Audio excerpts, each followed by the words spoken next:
मित्रों नमस्कार, मैं डॉक्टर विशेष गुप्ता एक बार फिर आपके बीच में उपस्थित हूं। मैं कई बार आपसे पहले भी कई समस्याओं को लेके आपसे रूबरू हो चुका हूं, जिसको आपने बहुत पसंद भी किया है और मुझे उम्मीद है कि आपको अपेक्षाएं भी होंगी कि और जो समाज में घटित नए प्रकार की समस्याएं आ रही हैं उन पर भी चर्चा हो। आज मैं चर्चा केवल ये करना चाहता हूँ कि पूरी दुनिया में इस समय रोबोटिक साइंस और रोबोटिक साइंस के साथ में जो आर्टिफिशियल इंटेलिजेंस है उसने काफ़ी धूम मचा रखी है। और अभी कल परसों की घटना का अगर आपको पता हो तो अमेरिका में एक विरोध शुरू हुआ है, जहां रोबोट ने मेडिकल साइंस के अंतर्गत तमाम चिकित्सा पद्धति शुरू कर दी है और उस चिकित्सा पद्धति के अंतर्गत अभी अल्ट्रासाउंड भी रोबोट ने कर दिया। अब अमेरिका में मजबूरी भी हो सकती है, चूँकि वहाँ जिस प्रकार से ट्रंप और इनसे जुड़ी नीतियाँ आजकल चल रही हैं, उस नीतियों के अंतर्गत आजकल लोग काफ़ी वहाँ से पलायन भी कर रहे हैं, चाहे वो चिकित्सक हों, डॉक्टर्स हों, और काफ़ी लोग वहाँ रोबोट से जुड़े डांसर्स हैं। डांसर्स कहीं ना कहीं मानवीय जो नर्तक हैं उनसे काफ़ी आगे निकल रहे हैं। दुनिया में कई ये भी खबरें हैं कि वहाँ के कुछ लोगों ने, महिलाओं ने इसके चैट जीपीटी के माध्यम से एक अवतार बनाया और उस अवतार से भी विवाह कर लिया। तो अब हमारे सामने समस्या ये है, और साथ ही साथ एलन मस्क ने भी कहा है, जो टेस्ला के मालिक हैं, कि 20 साल के बाद हम लोगों को ये आवश्यकता नहीं रहेगी कि हमें किसी लोगों की आवश्यकता पड़े, हमें एक्सपर्ट्स की आवश्यकता पड़े, और हम केवल सारा कार्य अब रोबोट के माध्यम से या मशीनों के माध्यम से हम कराएंगे।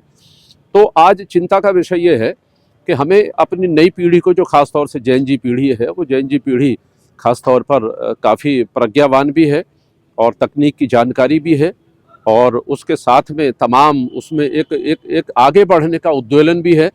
और वो जेन जी पीढ़ी, जिसको हम पहले नाबालिग पीढ़ी कहते थे, वो धीरे अब थोड़ा बचपन के बाद ही युवत्व में कदम रख रही है, इसलिए वो काफ़ी मैच्योर है। तो उन सबके समक्ष भी ये सब सामने प्रश्न है कि आने वाले समय में अगर ये रोबोट इसी प्रकार से मानव का स्थान लेते रहे तो किस प्रकार से जो मानवीय गतिविधि हैं, जो मानवीय संवेदनाएं हैं, मानवीय भावनाएं हैं, मानवीय संस्कार हैं, इन संस्कारों का क्या होगा।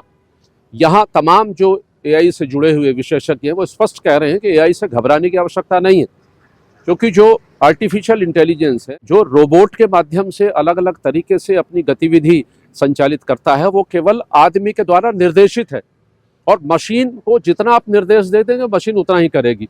लेकिन बच्चे को जन्म देना है, बच्चे का पालन पोषण है, बच्चे के साथ भावनाएं हैं, संवेदनाएं हैं, उसके साथ उनको मूल्यों का सिखाना है, संस्कार संस्कृति सिखाना है। तो ये सारे जब तक रहेंगे, हम सब आपस में संवाद बनाकर ये करते रहेंगे, तब तक हम रोबोट को मात दे सकते हैं।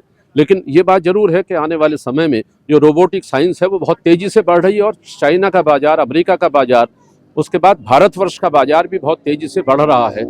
और आने वाले समय में ये रोबोट मानव के ऊपर हावी प्रभावी ना हो, इसलिए हम लोगों को आपस में जुड़कर रहने की आवश्यकता है। जो चैट जीपीटी है या जो कृत्रिम बुद्धिमत्ता है, उसका उतना इस्तेमाल करें जितना वो मानव को दिशा निर्देश देती है। बाकी हम आपस में मिलजुल कर रहें, आपस में संवाद करें, अपने बच्चों के साथ बैठें, परिवार के साथ बैठें। इस प्रकार का प्रयास अगर होता है तो कहीं ना कहीं हम रोबोटिक साइंस को अपनी मानवीय सोशल साइंस के माध्यम से कहीं ना कहीं उसको हम कमज़ोर कर सकते हैं। तो हम सब लोगों को पुनः आने वाले समय में एआई, या जिसको हम कहते हैं आर्टिफिशियल इंटेलिजेंस, और उससे जुड़े हुए जो भी ऑपरेटर्स हैं, उससे घबराने की आवश्यकता नहीं है। ये साइंस तो आती रही है, कभी कंप्यूटर आया था तब हमने कहा था कि बेरोजगारी होगी, लोग कैसे करेंगे, क्या करेंगे। आज पूरी दुनिया में कंप्यूटर छा गया है। जब कभी भी जो तकनीकी आती है, नहीं उसका भय होता है, लेकिन हम लोगों को उसका सामना पूरा खुलकर करने की आवश्यकता है। और मानव के बीच का जो रिश्ता है, जो संवाद है, जो चर्चाएँ हैं, जो भाषा है, जो सीख है, जो सामाजिकरण है, ये सब उस तकनीक को मात दे सकते हैं। बस हम सब लोगों को आपस में इस बात पर ध्यान केंद्रित करने की आवश्यकता। तो धन्यवाद, फिर मिलते हैं फिर एक नई समस्या के साथ।